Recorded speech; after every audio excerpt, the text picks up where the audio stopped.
Hello, this is AstrologerCoach Sonja Francis, and today we're going to be talking about the upcoming full moon in 14 degrees of Gemini, which will be exact on December 6th at 7:27 a.m. East Coast time in the US, which is also New York time, or 4:27 a.m. West Coast time in the US, which is also LA time. Now, the full moon is always a relationship-oriented time. It's an emotional, extroverted time. It's where we want to connect. We want to work out a balance between two extremes or polar opposites. And we're realizing for the first time that there's a need for balance because during the time of the new moon, there was an emphasis on one energy. And during the time of the full moon, we're looking for that balance.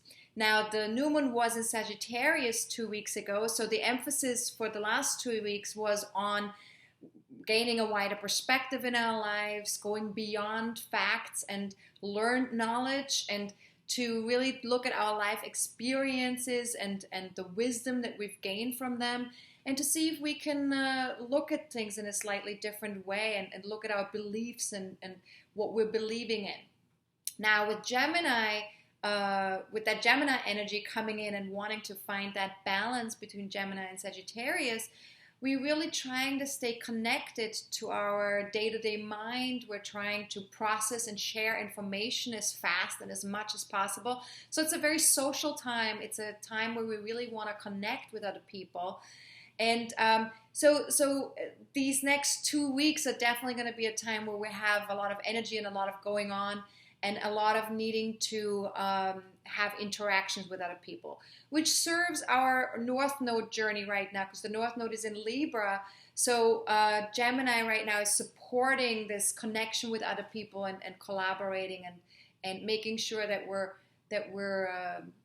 in relationship with other people, right? Now, there are two planets at this time of the full moon that are beginning a station. One of them is Jupiter, a day before the full moon becomes exact. And then the other one is Uranus. The station starts a day after the full moon becomes exact. So both of these energies will have a very strong influence on these next 2 weeks for us. Jupiter is about, possibility, optimism, and growth. It's also the ruler of the sun in Sagittarius, right? Of this full moon, basically. And Uranus is all about breaking away from traditional structures, moving into a new future that serves us and others at the same time. So it's very much about freedom, change, and the unusual. Now, like I said, Jupiter is the ruler of Sagittarius, and Jupiter is part of a Grand Trine with Uranus and the sun in Sagittarius. So it's a fire trine, which is it has a lot of energy. We have a lot of energy right now. And this brings a much greater awareness towards new possibilities in our lives and to expand our realities, to kind of like see things in a bigger way. So this full moon really encourages us to engage in a dialogue, to brainstorm, to envision new possibilities. How can we have a better future? What needs to be done, or how can we do it to expand our way of thinking and the way we see the world so that we can have a better future, all of us, right? Now, part of that also is that Uranus-Pluto square that we've been experiencing since 2012 already. There are 7 of those squares that are happening until 2015. And this is the 6th one out of the 7. So we're coming to an end of these squares happening. And these squares are really asking us to stretch ourselves, to step up, to create a more authentic and empowered society, and in particular one that honors the unique individual contribution of everyone. So it's really about us on an individual level stepping up and creating something better that's good for the collective. So it's really a cooperation between the individual and the collective, in a sense, or the individual affecting the collective, right? And we're really needing to also learn with Pluto and Capricorn, we're needing to learn to be capable of owning our own fears and our less attractive characteristics on an individual and on a collective level, right? We're seeing this in politics, we're seeing this in the economy, we're seeing this with big corporations. There's a real need to look at the shadow side of things as well. and taking responsibility for those things. So how can we do this for ourselves on an individual level? Well, the best place to start, of course, is to honor ourselves and to be honest, really honest about who we are, all of who we are, and how we can express our unique spark. How can we step up, let go of being so scared, and how can we step up and really be who we are meant to be in this lifetime? And, you know, I talk a lot in these forecasts, especially when it comes to the square between Pluto and Uranus. I talk a lot about the importance of self-care. I do believe that for the next 2 weeks, this is going to be very important, especially also because of that fire Grand Trine that we'll be experiencing. We're going to have a lot of energy with that square and with that fire Grand Trine. And so there's also going to be this sense of needing to shift and change things. So there is definitely a need to take care of ourselves on an emotional level, on a physical level. Make sure that the inner baby is okay. You know, make sure that you have love. Make sure that you have enough to drink, enough to eat, or healthy things to eat, healthy things to drink. That you have plenty of rest. That you make sure that you're not burning the candle on both ends and overexhausting yourself. And this is easy to do at this time of the year, of course, but especially with you know, Uranus stationing and the Uranus-Pluto square, and with all these aspects that we're experiencing energetically, it's going to feel even a little bit more intense because of that. Now, the last thing I want to talk about is Mercury, which is the ruler of Gemini of this full moon, right? Aligns with the sun in Sagittarius and squares Chiron in Pisces. So two things. One is that this is asking us to really understand our role on a grander scheme. Who are we in the world, and how can we shift our perspective in the world, and how is that going to make a difference in the world? And so it's really with Chiron being involved in Pisces, the shift has to do with not just shifting our mind about things and how we think about things or what we believe about things, but also to a shift of heart, to make sure that we perceive and choose from the heart, and so that we're able to connect to the world and to everything that we're experiencing from a place of love rather than fear, and from a place of oneness rather than separation. And this is going to feel a little bit challenging these next 2 weeks, because we're wanting so much to interact and to connect and do a lot of things, and we have so much energy that maybe we're not always able to kind of go within and to really connect to that place of love and compassion. So it's important during this time to know that this is also an opportunity for us to heal. If we are feeling impatient, or if we're feeling this sense of like wanting to run or wanting to, connect on a more extroverted level, it is an opportunity for us to also make sure that we still connect internally as well, and to still kind of bring a lot of compassion and love to ourselves.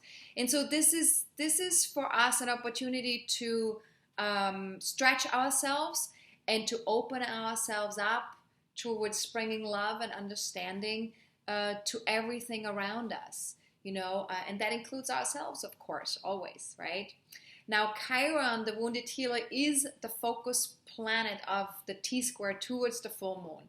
So one way we can work with this T-square is to focus on our health, making sure that we're healthy, making sure that our daily routines are well managed and that they're in place in a way where we feel comfortable.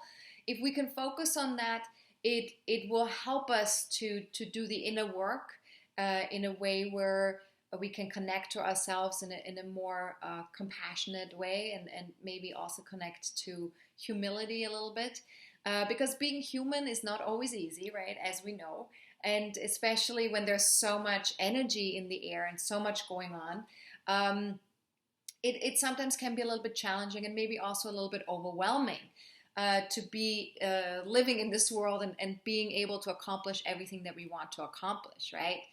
So, but one thing that we do want to remember with being human is that, yes, it is not always easy, but in the end, there are such great rewards for being human, such as the ability for compassion, such as the ability to connect and feel things, which on a spirit level, that works a little bit differently, right? So these are things we get to explore and experience in human form.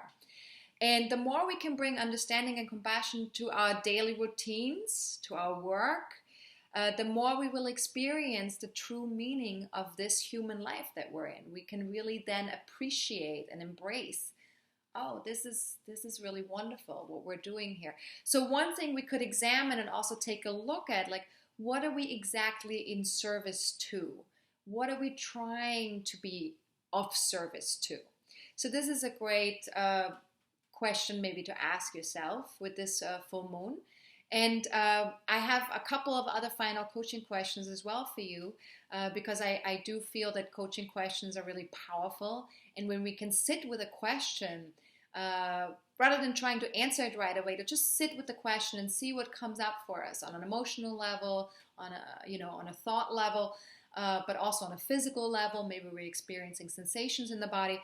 And to maybe journal on it, or to meditate on it, or to just discuss or share what we've experienced with other people in our lives, people that we trust, a significant other or a friend, or somebody that we would like to share something like that with. That can be very powerful. So these last couple of questions I want to give to you are: am I ready for the truth? Am I ready to let go what I would like to be the truth? Now, I think that's a really good one to look at. Am I ready to love myself no matter what the truth may actually be? And I think that's that's a very powerful one too. So just sit with those questions. I definitely, when I started looking at these questions for myself, when I was putting the video together, I was like, wow, these are powerful questions. I really have to kind of like sit with that and be with that for a while to digest how that feels for me. And so I invite you to do the same. And you feel free to share what comes up for you when you're sitting with these questions, and feel free to share on YouTube or on Facebook or on Twitter with me, what you explored or experienced by answering these questions. Now, if you have 11 to 16 degrees of Gemini, Sagittarius, Virgo, or Pisces in your birth chart, any planets or personal points, then you definitely feel this full moon more strongly than other people. So then for sure, listen to the video one more time and see how you can work with all these energies in your life. But even if you don't have personal planets or points in those degrees and those signs, the house placement, wherever this full moon falls in your birth chart, there will be two houses, two areas of your life that will be affected by this full moon, where you need to create a balance, or where you need to look at where you're spending maybe too much time in one area or the other. And so that is just as equally important. Now, if you don't know how to look this up in your own chart, then feel free to watch my video, How to Read Your Birth Chart. You can either see that on YouTube, or you can find it on my website. If you can't find it, feel free to email Anna, my assistant, at info@astrologercoach.com and write recording in the subject line. And then she will email you the link to that recording with all the handouts that come with that class as well. All right. Now, one last thing I would like to mention is I have a huge sale right now until the end of this year. And the sale is for all my Soul-based Astrology course recordings that I've been teaching online for the past 2 years. And so this gives you an opportunity to watch all of them at a huge discount. So if you are at all interested in learning a little bit about astrology, especially the kind of astrology that I teach, if that resonates with you, then feel free to get one or a couple of these recordings. They're very, very discounted right now. And each of the recording includes a video, a whiteboard, handouts, home assignments, and email access with me for questions. So if questions come up while you're watching the videos, You can just shoot me a quick email. If I can answer the question via email, I will do it right away. And if it's something that's a little bit more involved, if it's a bigger question that needs me, where I need to speak to you, then I would invite you to schedule a 25-minute or a 50-minute tutoring session with me in that case, okay? So that's what's available. Also, if you watch the How to Read Your Birth Chart video, if you watch that class, that will give you an idea of how all the other classes look like, because that's the same structure and the same format in which I teach all my classes. So feel free to look at that class to make sure that that feels right for you and that resonates with you and that works for you. Okay. Now, as always, if you have any general questions for me, feel free to contact me at Sonja@AstrologerCoach.com. That's SONJA@AstrologerCoach.com. I'm happy to answer general questions via email. However, if there's anything that requires of me to pull up your birth chart, anything that's a little bit more personal, then I would invite you to book a reading with me. You can go to my website, in that case, to my services page, and book a reading there. There's also an online form that you can fill out. But all the links for everything that I just talked about are all below this video as well. So just go below the video and just click on the link and you get right there, okay? All right, so have a fantastic full moon. Enjoy the socializing. Enjoy everything that you're doing. Remember to take good care of yourself so that you don't burn out. And I'll be back in a couple of weeks with the new moon in Capricorn. This is Astrologer Coach Sonja Francis. Goodbye.